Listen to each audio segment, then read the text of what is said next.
Welcome to the Shadow Signal, the frequency of the unknown. I'm Josh Rutledge. And I'm Stefan Gearhart. Together we dive deep into high strangeness, UFOs, cryptids, the paranormal, psychic phenomenon, and the hidden truths that echo just beneath the surface. Somewhere between reality and myth lies the signal. Can you hear it? Tune in. The Shadow Signal is live. And welcome back, ladies and gentlemen, to another fantastically charged episode of The Shadow Signal. I am your host, Stefan Gearhart, joined as always by my good friend and birthday boy, Mr. Josh Rutledge. What's up, birthday boy?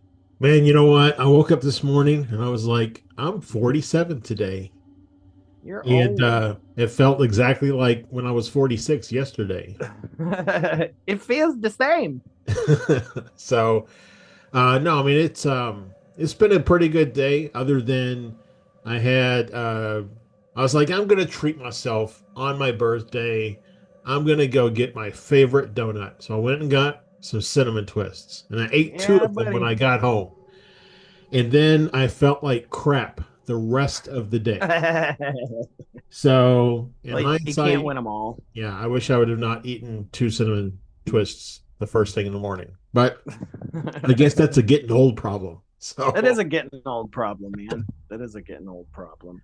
but yeah, but We're other both than in that, our mid 40s, yep, and we're going to be talking about the mid 40s today. So that's kind of interesting. yeah, it is. It really is. Yep.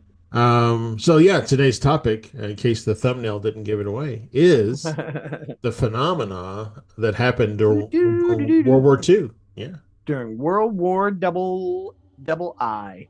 double I. Yep. My So grandfathers, both of them were in World War II. yeah, I had my grandparents weren't, but I had some great uncles that were. Like I have a great uncle that was a airborne trooper. So Cool. Yeah. My grandfather Medford, he was Golden Gloves when he was in the military in World War II. He won Golden Gloves boxing yeah, he for boxed the the enemy. army. He boxed the enemy into submission. He did. He did. But yeah, uh, the stuff that I got going on that I was going to share, I'm going to share when we get into our next bit. And if there's not anything else, we'll get into right Yeah, into that. go ahead and jump right All into right. it. Well, let's go right into interrupted transmissions. Interrupted transmissions. Interrupted transmissions, where we talk about spooky things that have happened to us since the last time we met. We used to call this creepy catch up, but now we're dealing with the signal, and Yeah. sometimes that signal gets interrupted. Man, that transmission gets interrupted, and things happen. So, well, you go first since it's your birthday. I'm sure we both Oh, have similar things, oddly yeah, enough. yeah. So, So this past like I don't know 4 or 5 days ago, we had to put one of our family cats to sleep. We'd had him for 9 years, uh, and he got really bad arthritis in his back hips to where he couldn't go to the bathroom. You know, he just kind of laid around. He didn't eat. He didn't poop. He just, he would eat stuff and then puke it right back up because it had nowhere to go. yeah. So it was just a really rough life, and so it was really hard for my wife, especially, to say goodbye. But we ultimately made the choice that it's better for his quality of life to say goodbye, and so we went and did that. Um, and that evening, I was kind of doing my nightly walk through the house, turning off all the lights, locking doors, all that kind of stuff. And I noticed that my dog Luna and our other cat Ariel were uh, interested in something by the back door. And when I rounded the corner and glanced at the back door, I saw the silhouette shape of Kitty Whiskers. That was his name. And so I saw that, and then I felt him jump on me when I went to bed that night. Mhm. And actually, at one point, like I felt him kind of walk across me. And what he did all the time is he would lay on my wife, like she would sleep on her side, and he would get up on top of her and lay on her. Yeah. And So I kind of reached out with my hand, closed my eyes, and I just felt, and I could feel like an energetic presence there. Like I couldn't push, like it was pushing back against my hand. Kind of sitting where she was. So the next day is kind of like a comfort to her and to my kids. I told them that, Kitty Whiskers was here in the house with us. And my wife admitted that she had actually seen him on the stairs, which is Oh, a wow. big Yeah. step forward for her to admit that. So, but yeah, so she saw him on the stairs. So, I mean, she obviously still misses him. I miss him. Everybody misses I him. miss him, man. He was my buddy. But knowing at least energetically he's still here with us, it Yeah. makes a difference. So, Yep. He was a cool cat, man. He always hung out with me when I stayed the night over there.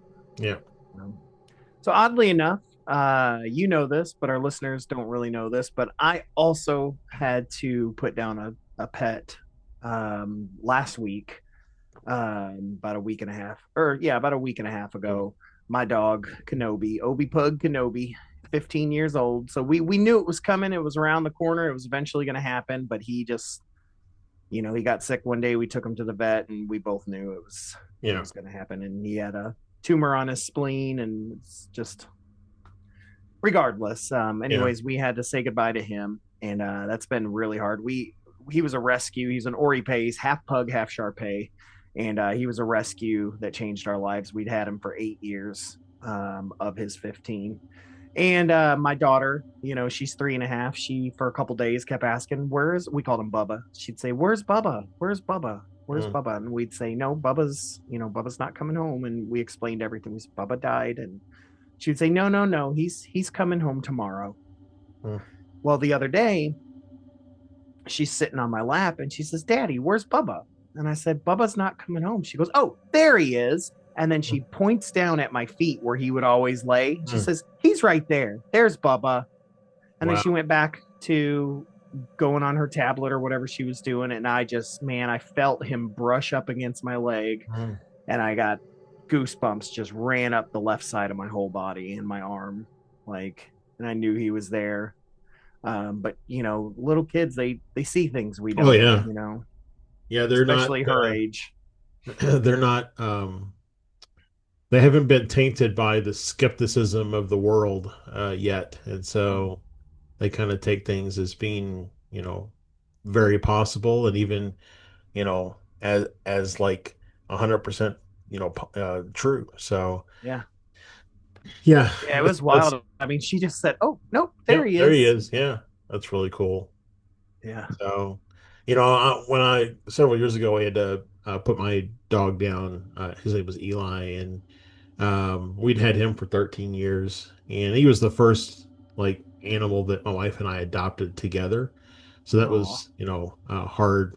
Obviously, it was hard to lose, a friend like that for 13 years, and then right. just the significance or semblance of, not also, you've been together with somebody for that long. Um, but we, I don't know, maybe a year after he died, we adopted a cat. And I would joke and say, this is Eli, like, this cat we have, Ariel, but Yeah. she really behaves more like a dog than a cat. Like, she loves these little pom poms, those little squishy cotton Yeah. ball type things. And I'll get them and I'll throw them across the room, and she'll go get them and bring them back to me.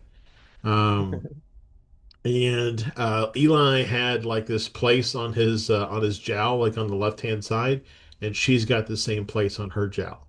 I was just um, same kind of coloring even as Eli. So it's just like almost like he came back, he reincarnated as a cat, and he found his way back into our lives. So Well, I sure hope my dog comes back because he was the best dog I've ever been around. yeah, Barely barked. I mean, he's just a good dude. And so he was so but good with Hazel when she was little, yeah, I think they do find ways to, especially if it was a good, you know, Yeah, relationship with the people who adopt, with the family. I think they find right. ways to come back for sure. I agree. I totally So, agree. well, it's cool that we had those experiences. A little, sad, obviously, Yeah. the conditions that we had them, but still, just reminders of, not to try to tie this back to the podcast, but just reminders that, the signal is weird and Yeah. like, when you think you've got it figuring out what it is, it turns around and throws you a loop. So, Yeah. Sure does. but, all right. Well, is there anything else you wanted to cover? No, I think that's pretty good. We'll just move on to our next segment, which is returning after 2 episodes. It's the psychic word of the week. And now, the psychic word of the week.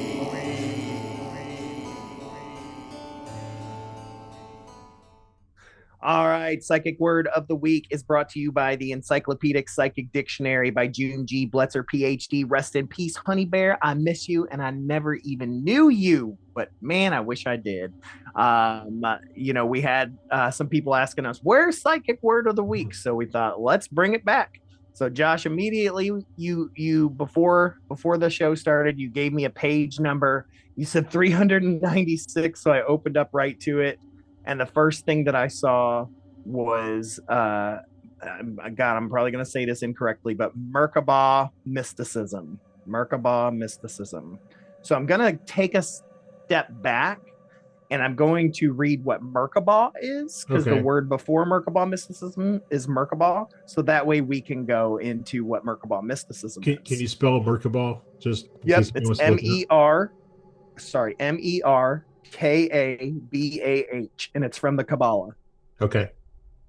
So Merkabah says a text containing the sacred, secret structure of the universe, the higher and the lower mansions in the invisible worlds, and how the initiate passes through the mansions. So Hmm. interesting. So Merkabah mysticism, which says Jewish Old Testament, is a doctrine in which one main aspect consisted of mental projections into the highest realms of the etheric world. Adept had a clear psychic vision of the higher realms. Only chosen disciples were permitted to engage in the sitting for a mystical visionary experience of divine intervention. It was called concentration on the throne of glory, or chariot vision.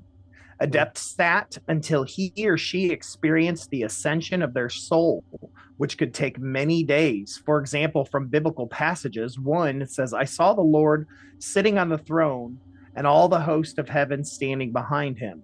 Second says, Ezekiel reached into the higher realms of the etheric world where he had a great vision of wheels, which was meant for the rabbis and the chosen.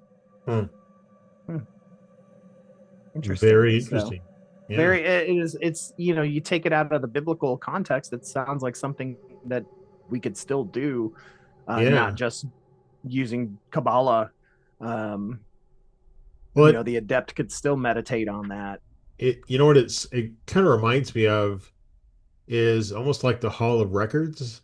Yeah, well, Um, it's interesting you say that. Let me go back to this here real okay. quick, because I did notice underneath, it'll give you um things that are related to it, and the Akashic Hall of Records is Hmm. listed under there.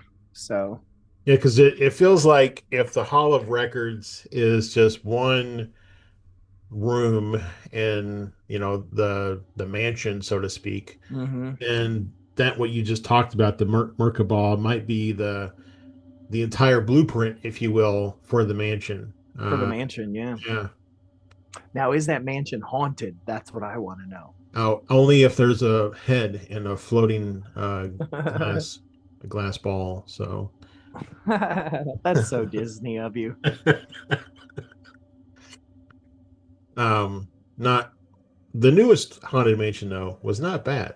Was not bad. I don't think I saw the new one yet. That's not bad. I You saw should the check it Muppet out. one. The Muppet one was pretty good. Yeah, yeah. If you're But yeah, if you're a fan of Muppets, for sure.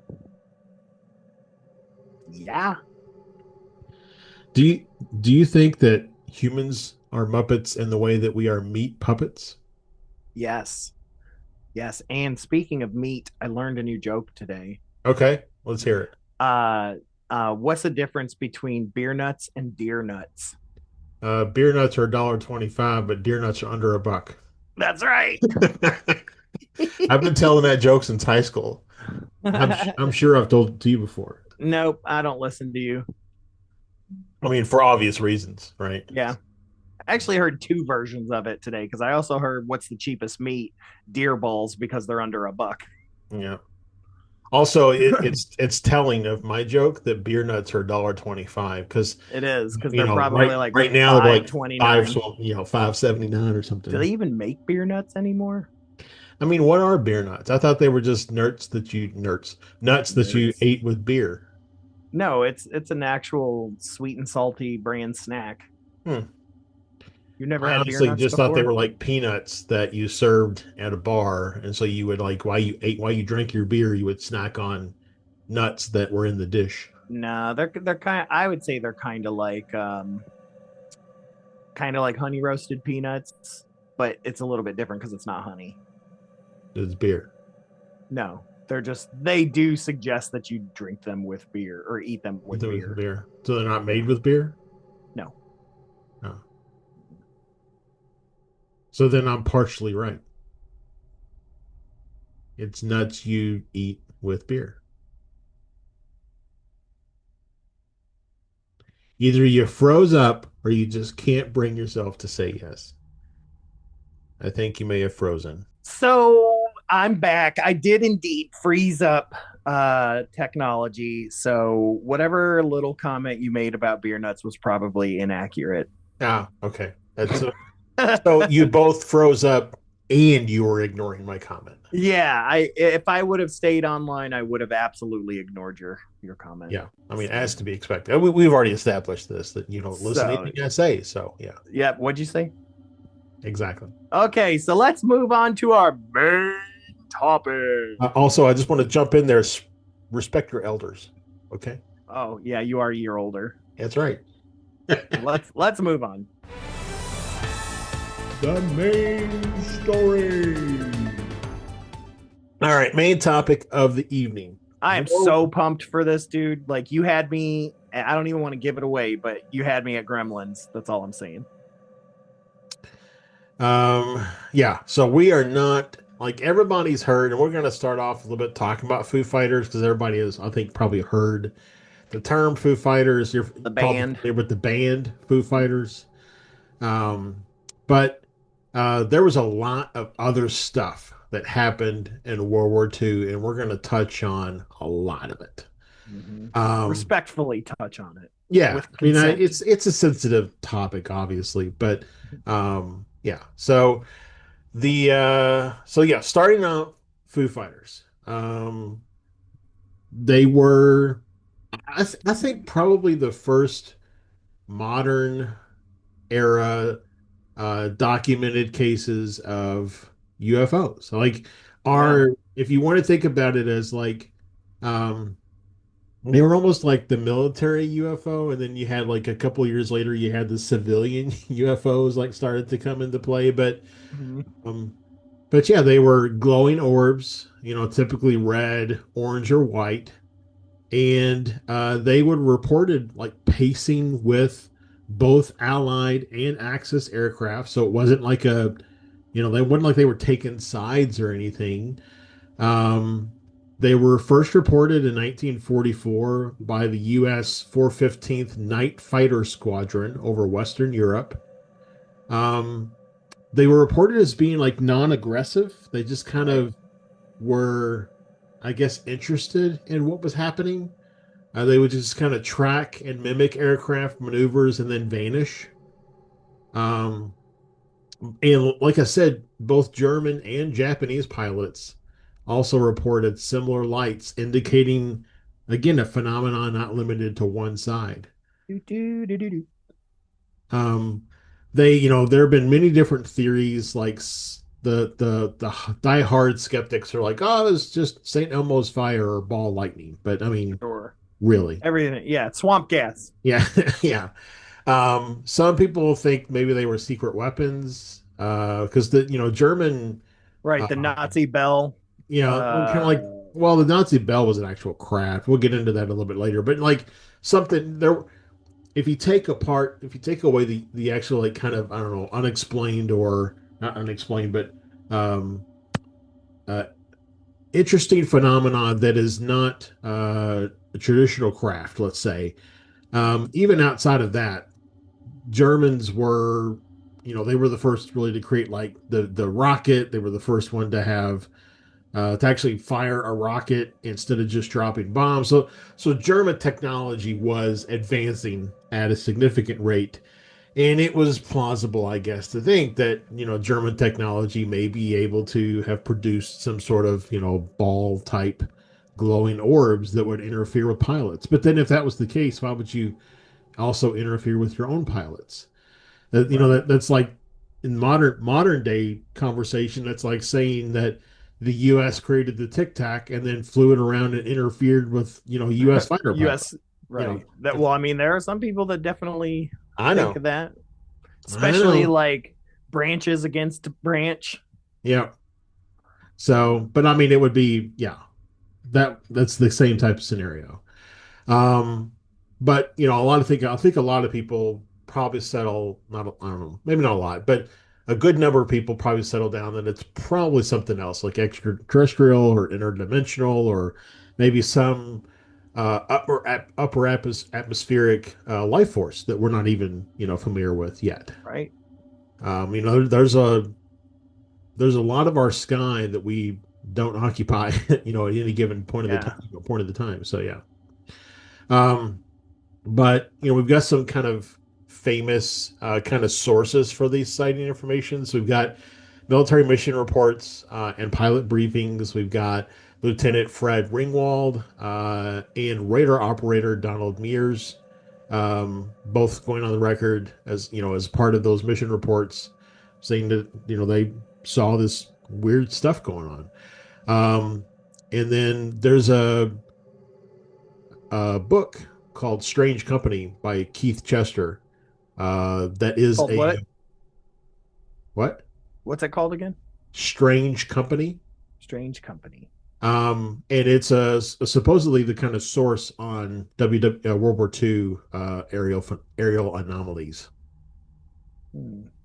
And now, would you consider the crafts from the Battle of Los Angeles as being Foo Fighters as well? Uh, Because they seem, from the images, it seems pretty similar. I guess you could. I think Foo Fighters, though, is predominantly affiliated with, like, um, experiences during World War II, whereas the Battle of Los Angeles was, I think, shortly after. Was it? I got to look it up now. I'm looking. I'm on it. I think I've got it in my list, Battle of Los Angeles, of my stuff, but I'm trying to scroll through and find it real quick. Actually, I think I left it out because it happened after World War II. Yeah, I left it out because 1942. 42 was Battle of Los. Well, technically, then that was before we got into the war. I guess the war was ongoing, but it was before the U.S. got into it. So, but Yeah, yeah, I mean, 1942. maybe it is. Maybe it's similar. If so, I guess that would be the earliest probably recorded sighting of Foo Fighters. Um, Yeah. but it's always listed as being separate. Like, they're not lumped together as Foo Fighters. It's like a separate event. So Yeah. And we were in the war at that point because attack on Pearl Harbor was December 7th, 1941. So it was about 2 months later oh in wow, I 42. really don't know my dates, do I? Nope. Nope. For some Neither do reason, I I, but I always have think, Wikipedia in front of me. yeah, for some reason, I always think that we didn't enter the war until like Like 43 or 43. 40. Yeah, Yeah. 43, 44. So I don't know. I'm just going to chalk it up to, I'm just going to chalk it up to, it's a timeline shift, is all it is. It's So, a time. Yeah, it's a Mandela effect. It's Yeah, yeah, that's right. In I my remember uni- it too. I yeah, remember it being yeah, 1943. yeah. In my universe, it was 1943. It doesn't matter. Time all exists at the same time. That's right. Yeah, and that interesting statement there. So, anyways, Foo Fighters jumps us out of the battle, and then I guess we could include, although I didn't look it up, Battle of Los Angeles to include here. But like you say, I mean, no one else includes Battle of Los Angeles. I just thought it seemed pretty similar to me. it definitely is. And I always equate the Battle of Los Angeles to being more like the flyover of DC that happened in 52. I think it was 52. Mm-hmm. Where it's just like stuff just kind of showed up and Yeah. flew around. Yeah. But maybe it was, really the makes you wonder then. I don't know, I'm gonna go off on a little tangent here, bear with me. People have speculated that the islands of Hawaii are actually mountaintops from the lost continent of Lemuria. Oh, And it does seem like UFO activity picked up in World War II, and then moving forward, especially into right. nuclear testing and such. So it makes you wonder if World War if UFO activity um, picked up because of the bombing of Pearl Harbor. Like, did it somehow have an impact on um, subterranean worlds or something that are still present Yeah. in the Hawaiian Islands there, that we're trying to figure out what the heck was going on. Yeah. I mean, that's the kind of connection I dig. Yeah. Yep. So, but yeah, It's it's who it's knows? it's just interesting for sure. Well, the next one that I've got here involves Pearl Harbor. This was Interesting. December 8th, 1942. Which, if I remembered my own research, this would have answered my question. Just a year after the Pearl Harbor attack, U.S. radar picked up an incoming aircraft believed to be a Japanese bomber. Fighters were scrambled and supposedly intercepted a heavily damaged P-40, or a bomber, that crashed in Hawaii. Witnesses claimed the wrecked plane had no pilot, only a strange pilot's diary, leading to speculation of a disappearance or disappearance into thin air. Hmm. Sounds like Bermuda's Triangle, man. So it's like a ghost plane. Yeah. Basically, this plane came in with no crew, no fuel, just appeared. That's so weird. Um, so we've got phantom battalions. This is we've gotten into the ghost section of our Yes. content, if you haven't figured it out. So we got phantom battalions. Yes.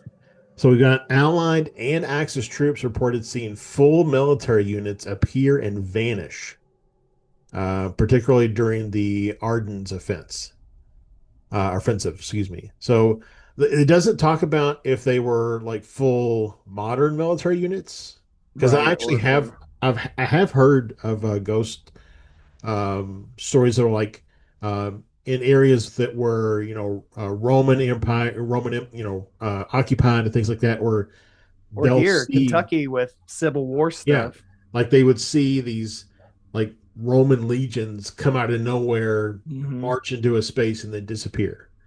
Um, Yeah. They see that here in Kentucky all the time. That's many of the ghost stories. They'll see full battalions yeah, disappear.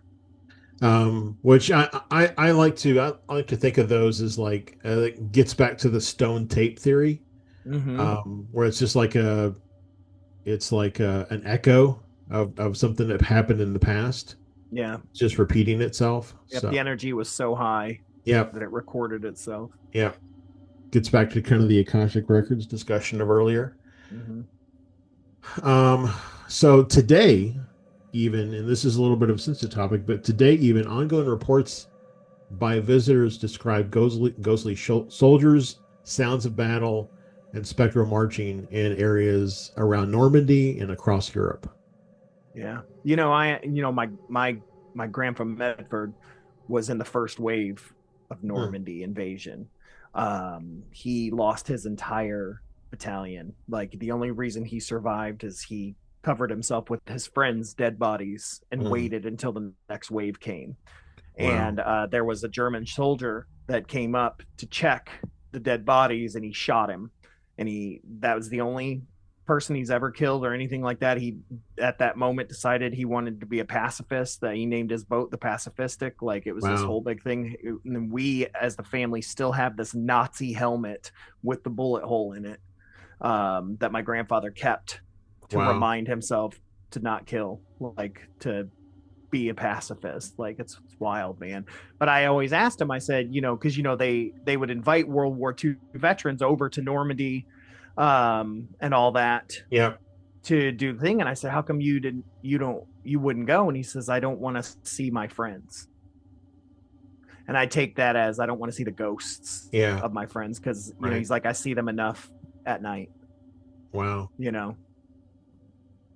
Yeah, I mean, I can't. I mean, I really can't imagine. We talked a little bit earlier about seeing, you know, pets that we've loved Right. after the fact. I can't imagine. I wonder how much of the agony that soldiers go through Mm-hmm. is because they are literally seeing the ghosts of loved ones, Yeah. friends, or even enemies that haunt them, and they don't have um, there's not really a support mechanism that gives credence to the possibility of that being a real thing. And so it instead treats it as like a psychological uh, Yeah. type event. But maybe it's true. Maybe they are actually haunted by the ghosts of their Sure. And past. then think about, like those guys in Vietnam, Yep. following it up with LSD or Yep. acid or other psychedelics that would exacerbate that, Yep. right? And really make you see it. Well, and now, I mean, there's a lot of papers being written around the use of DMT to help Hmm. people with PTSD. Yeah. But I mean, it really makes you wonder, does a DMT trip, if that's the right term, also, kind of induce the seeing of these phantoms. So, Yeah. I don't know. I don't know. but anyways, so for the kind of ghosts of everything, I've got another book for you here. It's called Haunted Battlefields of WW2, and it's by Paul Rowland. And it'll probably be an interesting read. Yeah, for sure. Um, It reminds me of like phantom ships, especially like yeah. old pirate ships or old English battalions and things like that sailors still see. Well, and I didn't include it, but I just happened to think about the Queen Mary. I think that's docked Yeah. in California. Long Beach. I think it was used as a hospital ship during World War II. I'm trying to look it up real quick. Um, but yeah, I think we talked about it in one of our previous episodes when we talked about like haunted areas in California. I think we talked about the Queen Mary a little bit. But yeah, I think it was story. Yep, it was actually used. It was began construction in 1930. Of course, Great Depression hit, and they kind of had a few setbacks and things. It served as an ocean liner Mm-hmm. until 1967, but during World War II, it did um, serve as a floating hospital. Yeah, I think, and I might be wrong on this, but I feel like my grandpa Bob on my dad's side came over to World War II on the Queen Mary 2. Hmm. Maybe Well, I'm wrong. Maybe it was the Queen Elizabeth, but it was the Queen something. I know yeah. that. I always remember that story. Not the Queen's Gambit, though. No, not the Queen's Gambit. But yeah, I think so. I'm trying to see if I can find anything that says maybe the Queen Mary 2 is incorrect. Maybe just the Queen Mary 1. Because I think the Queen Mary Yeah, 2 is I much know that a newer than lot that. of like I know Yeah. that It's been in 2004. So, well, and I know that a lot of times during World War II they would use the military being they, would use civilian ships Yeah. to move things. And that's why it got really bad because the German U-boats got to where they started sinking all kinds of civilian ships because they did, basically the mentality was it could be carrying supplies and soldiers, so sink it, you know. Right. So there's the HMS. No, that one was out of commission in 1916. The TS Queen Mary, and then the RMS Queen Mary. Both were in service then, so it could have been one of those. Anyways, Anyways, it just made me think about what my yeah, oh, and it was called the Queen Mary too. Oh, so see, maybe I am correct. maybe you are correct. I mean, I Yeah. don't think you have to, there's not like a registry where you have to have a unique boat name. During World War II, yeah, here it is. During World War II, she provided mail and passenger service to the Scottish Islands, and that's where my grandfather went, was the Scottish Oh. Islands, pretty sure. And yeah, so that was the Queen Mary too, Two is in the number two or the T number O? two, TS Okay. Queen Mary two. Wow. Very Yep. cool. So I was correct. Yay, my memory is good. Well, there you go. Yay. All those times playing TSS, whatever TS what it stands for, I don't know. TSS, I don't know what TS. total, I know what total. HMS and the RMS stands for, but I don't know what TS stands for, and it Oh. doesn't show me. So moving on a little bit to psychic warfare and premonitions. Ooh, even back then. Yep. Winston Churchill actually ordered investigations into mediums and second sight after rumors that German plans had been leaked through psychic means. The Second Sight Inquiry, 1941 to 44, it was the informal. It was not an official code name, but Winston Churchill personally commissioned an inquiry into claims that a British medium had accessed military secrets via psychic means. The case involved Brigadier Roy Firebrace, head of British Army Intelligence's Astrology Division. Wow. I would have totally joined the military if I'd have known that stuff was there. Who reported to Churchill that the psychic revelations could compromise national security.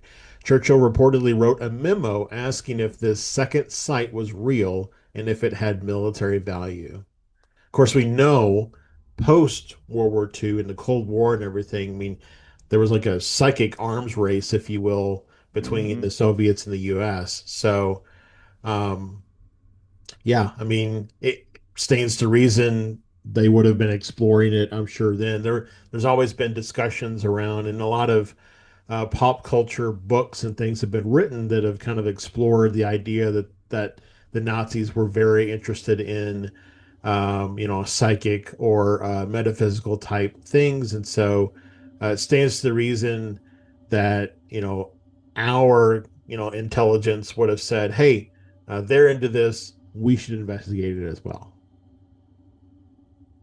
Mm. So apparently, and I have not gone to investigate, but apparently you can find a lot of details on psychic investigations in wartime in the UK National Archives. So I know they digitized a lot of that stuff Yeah, in the last few years. So maybe it's out there searchable. that's really cool. Though I'm sure that the Nazis really dug into Oh, I'm sure. Yeah. it. All right. Next up, we've got moving on to cryptid encounters. Ooh, cryptid encounters, gremlins. So we've got the Solomon Islands, um, reported by Japanese soldiers during the campaigns of the Guadalcanal and nearby islands. A massive hairy humanoid, 10 to 15 feet tall, emerging from thick jungle foliage. I bet Uh, you the Jersey Devil knows who that is. I bet you he does. It's a good thing he's still on vacation, though. He is on vacation.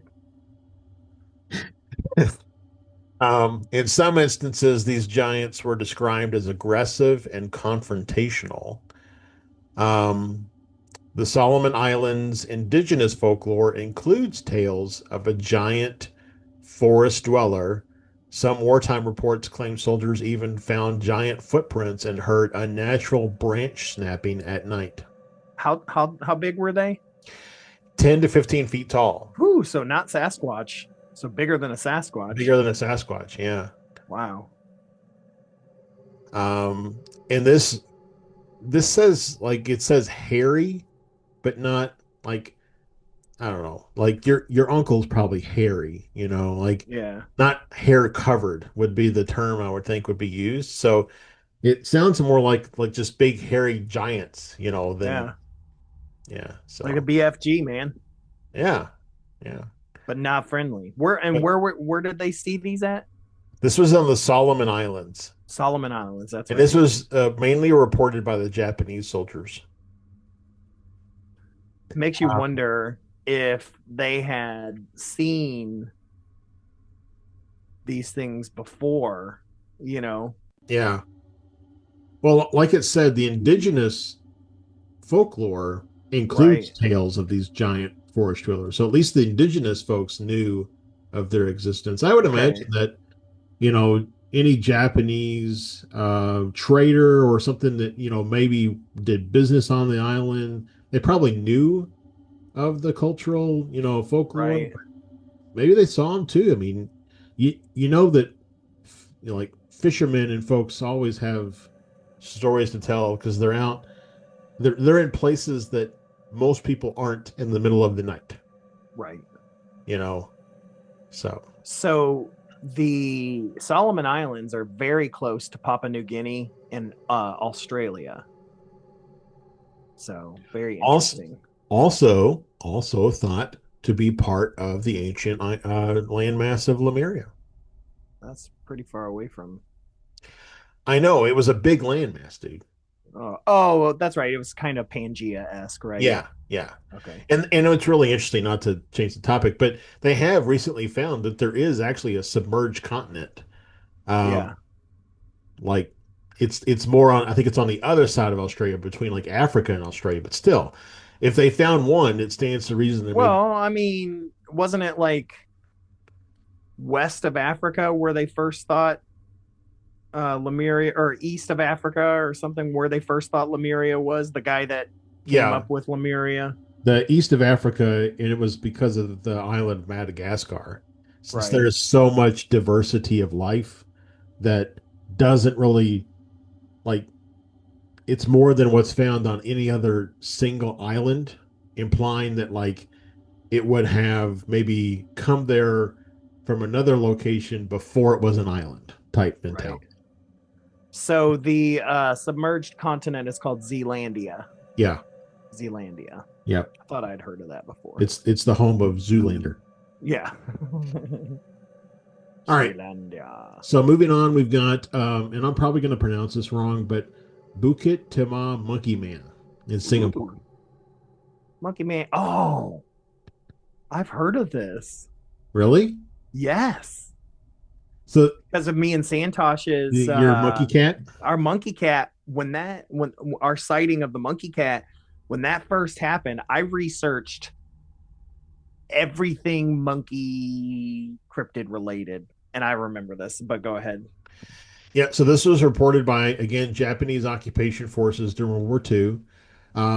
A small to medium-sized bipedal ape-like creature, about 3 to 6 feet tall, covered in grayish fur and seen within the Bukit Timah rainforest.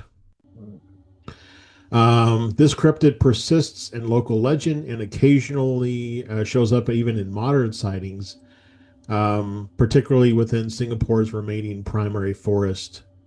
Um, and that's really all the information I have about it, but still, it's interesting nonetheless.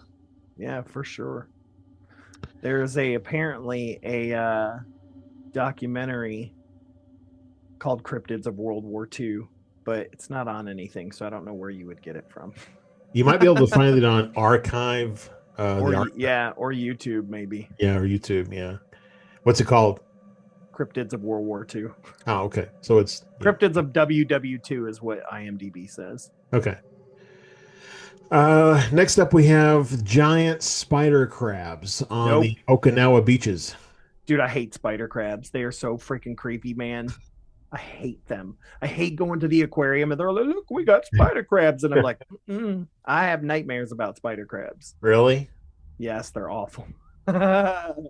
Um, you seen the movie that was it was okay, I guess, but that was the movie version of the TV show. I'm totally gonna blank on it about the family that ends up in like another part of the galaxy or universe or something. Lost in Space. Austin Space, thank you. But the movie version of that, there's like these weird spider things that the guy becomes one of or whatever. Like those always freak me out. Yeah, for sure. So, anyways, giant spider crabs, again, Japanese around 1945, near the Battle of Okinawa. Soldiers saw giant spider like crustaceans, some with 2 to 4 meter leg spans. So, like, I think a meter is somewhere around 3 feet. Yeah. So, that's pretty big. And they were feeding on battlefield remains. Oh. Ugh. Yeah. I don't like that. Okay. Moving back over to Europe a little bit. Still in the cryptid category. Mm-hmm. We've got werewolf. Okay. So the in that time, this is a little bit of a non-cryptid piece of information, but in German propaganda, the SS-backed guerrilla fighters were called werewolves, and did conduct clandestine raids behind Allied lines from 44 to 45. Um, but locals and U.S. troops spoke of wolfmen in forests, and they may not be related to the group that were called the werewolves. Mm. Um, they found uniforms that were found like torn.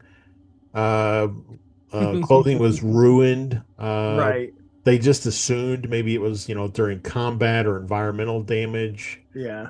Um, in an interview conducted, um, an individual claimed knowledge of a species. Sorry, I included this. I wanted to talk about. So we conducted an interview, um, several episodes back, of a person named Kendra Starr, Mm-hmm. and she talked about a species that lived in Europe, Central Europe, called the Lyconians. Right. The Lyconians. Said to inhabit remote regions of Central Europe. And she described them as being wolf-like humanoids, but they could mask themselves to look more human when they went out and interacted with the human population. Right. So this made me wonder if, like if we assume for a moment that Lyconians are real and they do live in Central Europe, might they have fought during World War II? Mm. And could they contribute or have contributed to the werewolf encounters of World War II? It's possible. That's extremely possible. Because again, I go back to the name of the unit was the werewolves, Right. but U.S. troops spoke of wolfmen, which is different. Right.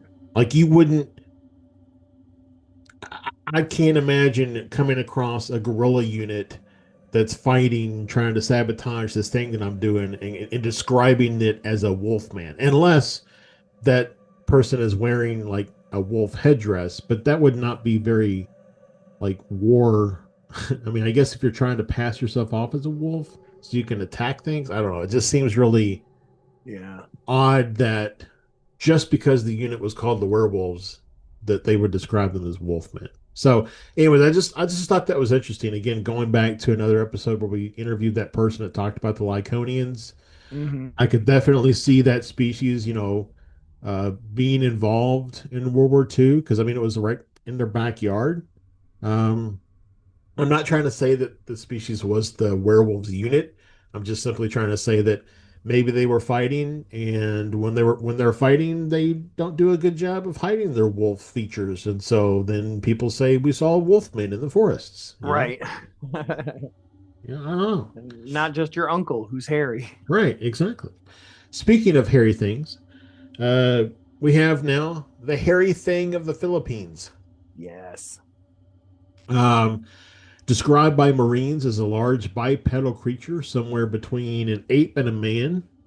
Um, the U.S. Sasquatch. Yep, U.S. Marines patrolling dense jungles in the Philippines during the 40s occasionally reported large bipedal hairy creatures trailing units at night or disappearing into thick vegetation. Um, Stood approximately 5 to 7 feet tall and appeared to combine ape-like physique with human-like posture, Mm. eliciting fear and uneasy tension among troops. I went ahead and took a one step further and looked to see if there was any folklore representation of this in the Yeah. Philippines, and there is.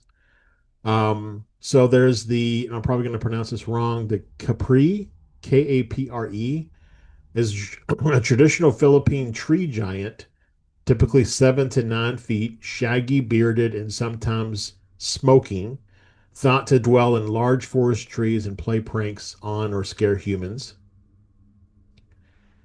And then next is the Amamongo, a Yep. creature from Vizian legend, resembling a smaller yet fierce white hairy ape around 5 feet, known to attack livestock. Man, see, I need to ask my aunt. She's from the Philippines. I need to ask her. You ever be like pull her aside one day, be like, you ever heard of the Capri or the Amamongo? She'd be like, oh. You spoke the sacred words. Well, if you don't show up for the next podcast recording, I'll know why. Um, so apparently there was a bunch of veteran interviews from the Veterans History Project, and Mhm. that's where a lot of these kind of cryptid sighting cases came from. So I guess if you look up the Veterans History Project and dig through there, you might find more. Very cool. Next up on the list, and I didn't include this in cryptids because I felt like it needed or felt like it belonged more in this other category. So next up on the list, we have gremlins, fae, and elemental encounters. Yes, I agree. I think gremlins fit the Fae Yep. more than anything because they're All like right. little brownies, greenies. So gremlins. RAF pilots frequently blamed mysterious mechanical failures on small mischievous beings called gremlins. Reports included sightings of tiny humanoid figures tampering with flight instruments midair. Um, I always, whenever I think about gremlins, I think about, well, other than the movie, which I don't think does a, like, the movie portrays them completely different from the way folklore describes them. But the two other things that I think about with gremlins are the Bugs Bunny cartoons Mm-hmm. from World War II, where he's like flying a bomber and they're messing Yep. with stuff and, things. And then the other one is the William Shatner, where he's like, "There's something on the wing," and there's like this thing out on the wing, and he's like a passenger on a plane. I think that was a Twilight Zone episode. Yeah, Twilight Zone episode. I also recommend Shadow in the Cloud.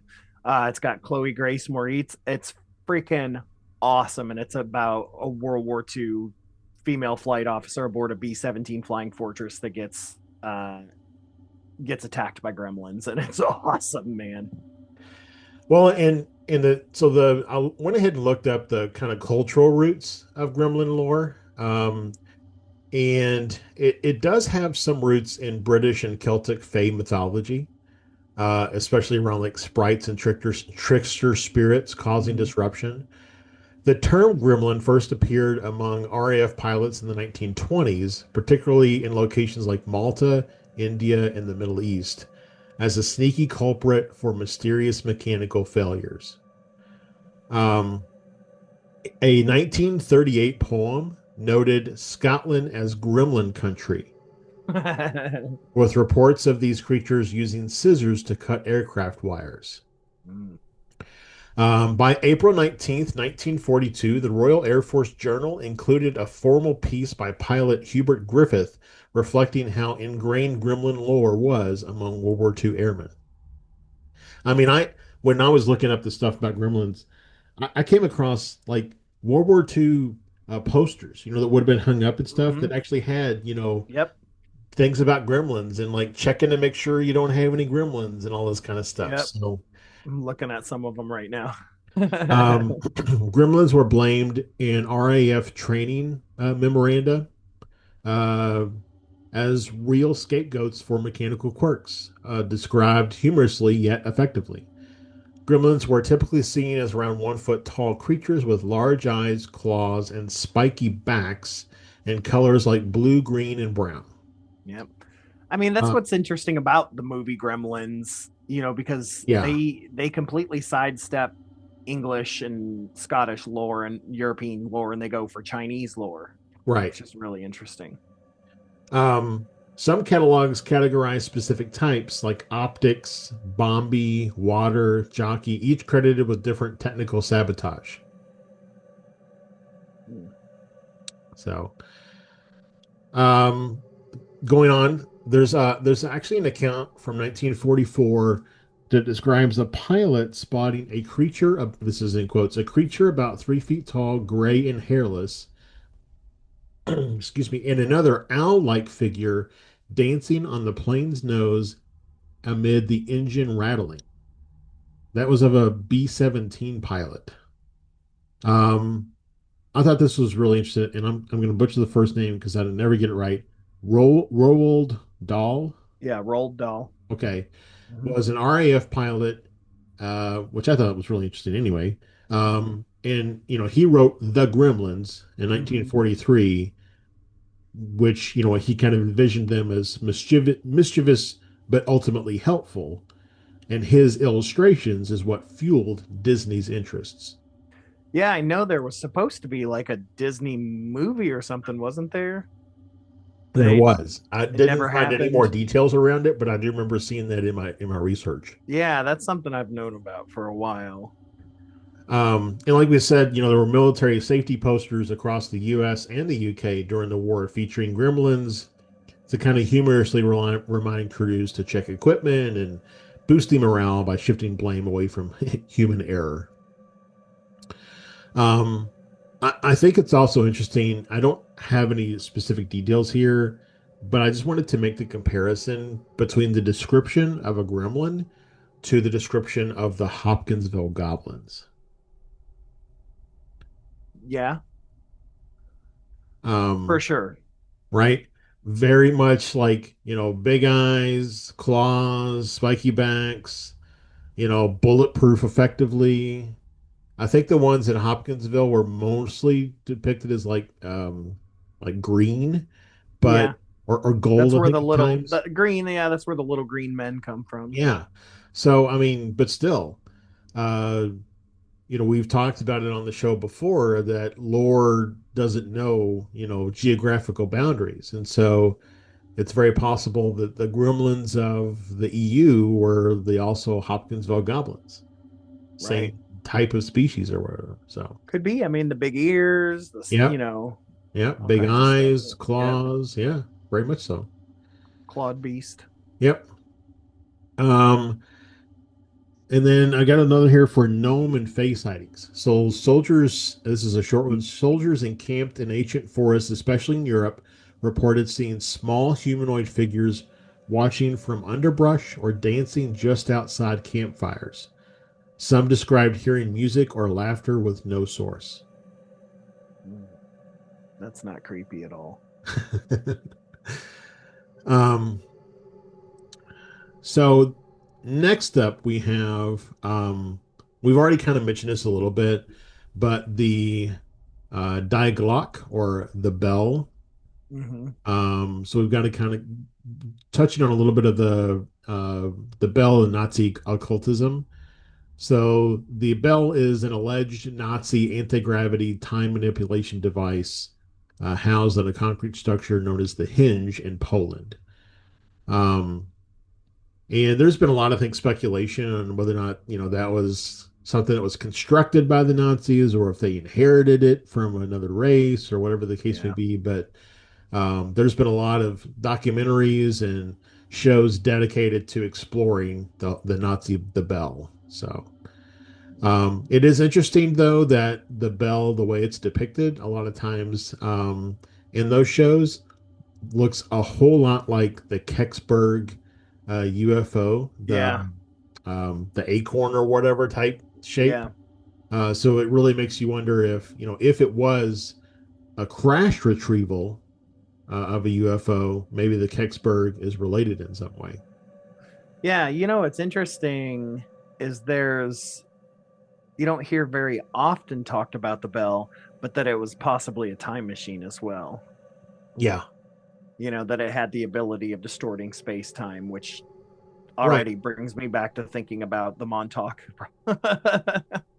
What's really I'm gonna bring this modern just a little bit. I watched Close Encounters of the Third Kind again today, Hmm. and I probably watch it like maybe once every 6 months or something, just to see what I didn't pick up on the first couple of times. Right. I actually heard something different today, and that was when they were talking about the big mothership UFO had kind of come down in the area, and they were moving closer to it. And there's like a voice across an announcer voice that says, "Be careful as you get closer to the craft. You may encounter low gravity situations." That seems like an interesting piece of information to kind of throw in the background because somebody's really paying attention to the guy on the announcer thing, Right. of a movie. And it also implies that there was some indication that at least Steven Spielberg knew the possibility of these craft working by manipulating gravity. Yeah. So there's probably all kinds of little Easter eggs in that movie that nobody has really picked up on yet. Oh, I know. I'm excited because he's wanting to do another I UFO know. type I movie. I'm mean, very supposedly he's excited. already started shooting it I'm excited. because that's the whole New Jersey drone thing. Everybody was saying it's Steven Spielberg shooting his new movie. Yeah, we'll see. Yeah. Anyways, moving on. We have also within the Nazi occultism category, we have the Thule Society Yeah, yeah, and go the SS fuel. Mysticism Yeah. claims of ritual work, psychic training, and ancient energy manipulation. Again, I didn't go into great detail here. We probably spend a whole episode talking about on just that Oh stuff. yeah. I mean, my God, you could talk about Eric Jan Hanussen, all kinds of stuff, and Himmler's obsession with. Yeah. That's a whole episode. Yeah. Yeah, exactly. So I just kind of touched on it here. And then it was really interesting here. Many of the scientists that were connected to this exotic technology vanished or absorbed into Operation Paperclip in the US. Mm.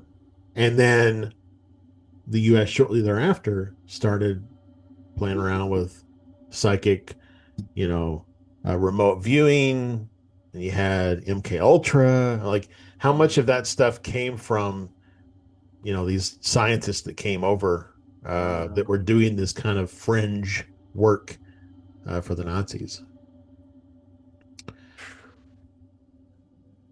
And not just the Nazis. I mean, geez, I mean, even there's rumor that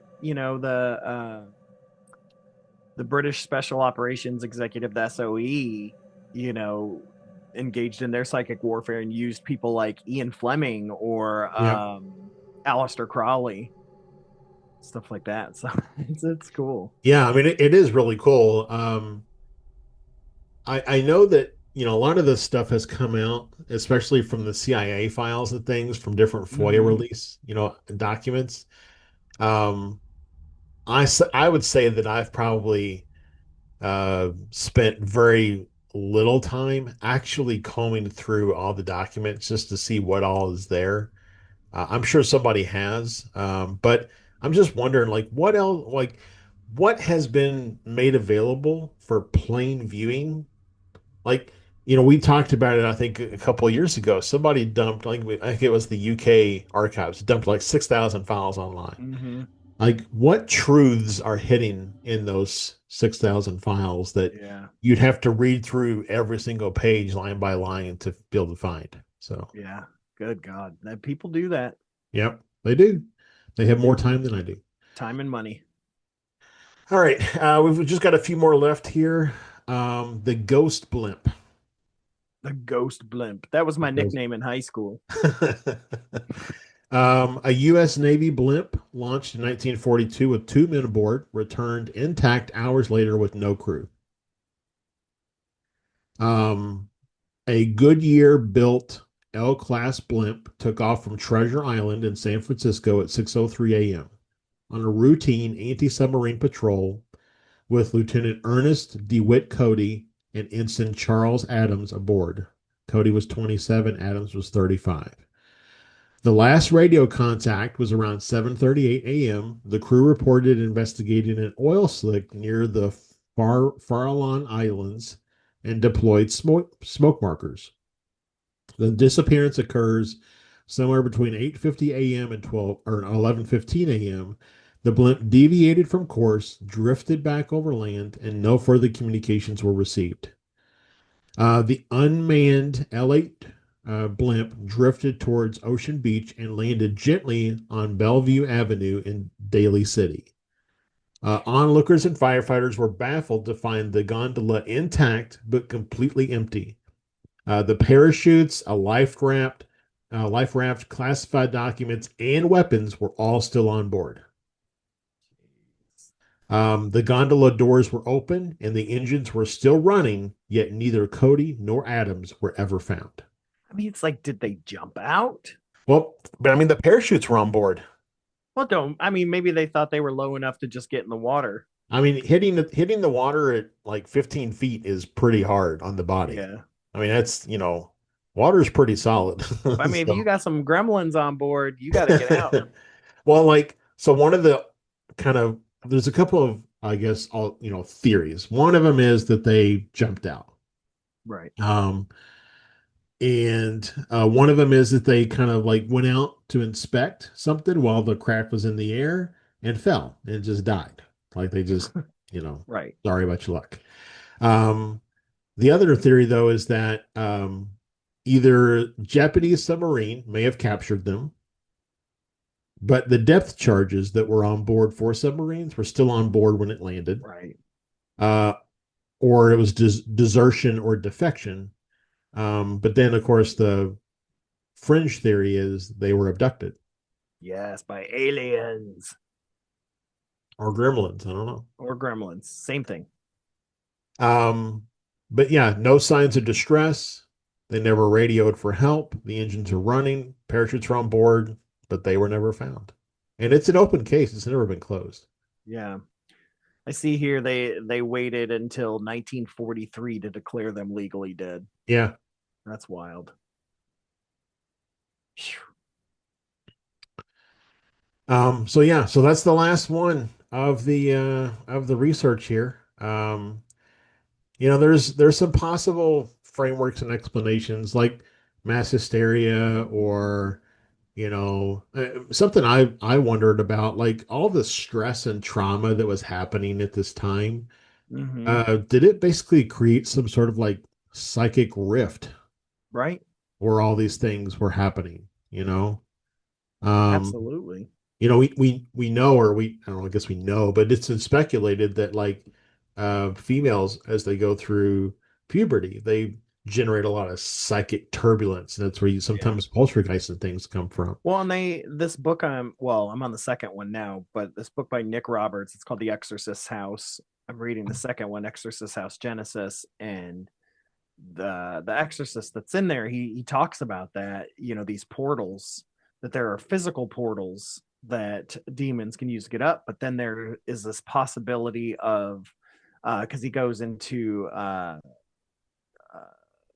psych ward, not a psych ward, but like for lack of better words, a loony bin, right? Okay.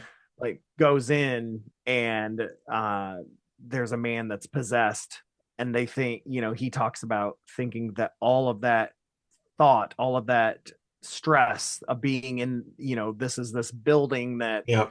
was originally meant to house 50 people now houses 250 Yeah.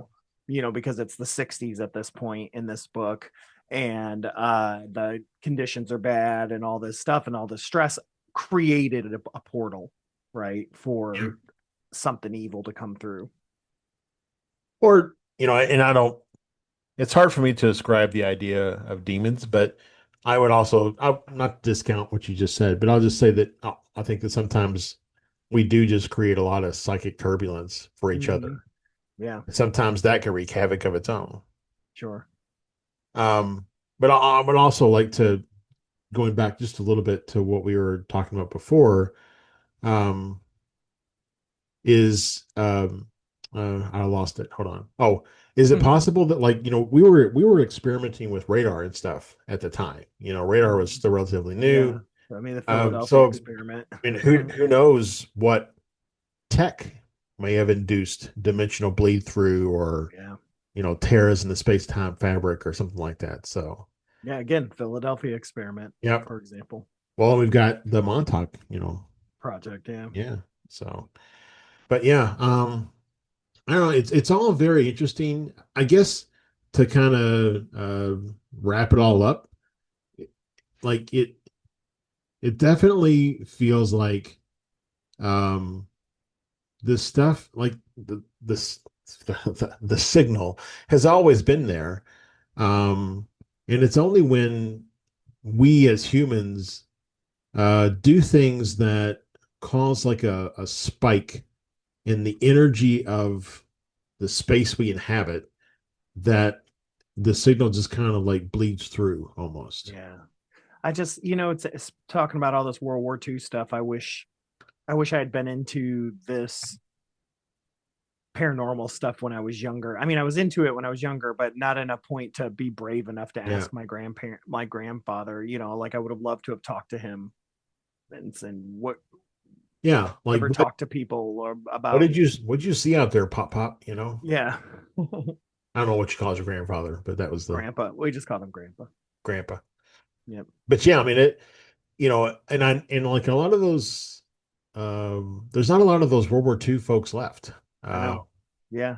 Even So where I work, I think we have two vets that are yeah. that were in World War II. So I mean, hey people, if you got any World War II vets in your family, talk to them about the gremlins. Yeah. Find out what you can, because I mean, I'm not trying to be cheeky. I mean, they very well may be hold key information or elements about things that they were never asked about, and so they've never Yeah. talked about. Yep. I never talked about it. Yeah. Absolutely. So, but Well, yeah, thank so you, that's Josh. this Yeah. week's episode, or this Man, month. that was good. That was good. I love talking about World War II stuff, especially bringing in the occult and paranormal and all that jazz and cryptids. That's super cool. I didn't really know much about cryptids besides gremlins, if we would consider them cryptids or Yeah. not.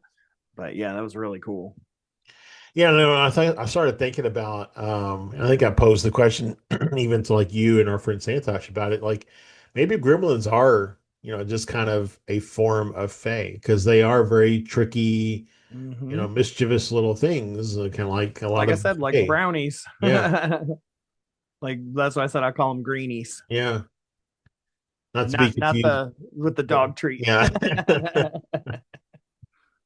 No, they don't clean your Awesome. teeth. They steal them. So Yeah, they steal your teeth. God. Awesome, man. Well, let's go ahead and get out of here. Thank you, Josh, for doing all the research. As usual, if anybody has any stories, from your grandparents or anything like that about World War II, or anything, if you've got any paranormal stories you want to share with us, find us on our socials, or you can email us at what's the email address, Josh? the shadow signal podcast at gmail.com. Yep, you can email us there. Send us your story. We'll be glad to read them. Always talking to my residents. I think my friend Barbara that shared the story last month. Yeah. has a couple paranormal stories she wants to share with me. So she Cool. might be writing those down for me. So that'll be Cool. pretty cool. But yeah, share those stories with us. We love that stuff. That's what keeps us going. But yeah, we'll go ahead and get out of here.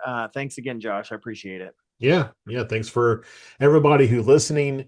If you haven't already, please like the show, subscribe to the show. If you Yep. are listening on a platform that gives you the ability to leave a review, please Or rate rate. us, review Yeah. us. That's great. And just, share us. If you think that anybody you know or friends with or work with or whatever that would be interested in hearing stuff we talk about, share the show. We really appreciate it. Yep, we sure do. And I guess we'll go ahead and get out of here. So thank you guys so much for listening to the Shadow Signal podcast. I've been Stefan, and this is a reminder to stay in the shadows and listen for the signal. And this has been Josh. The truth is now. All right, folks, we'll catch you on the next one. Hasta luego. Bye. Happy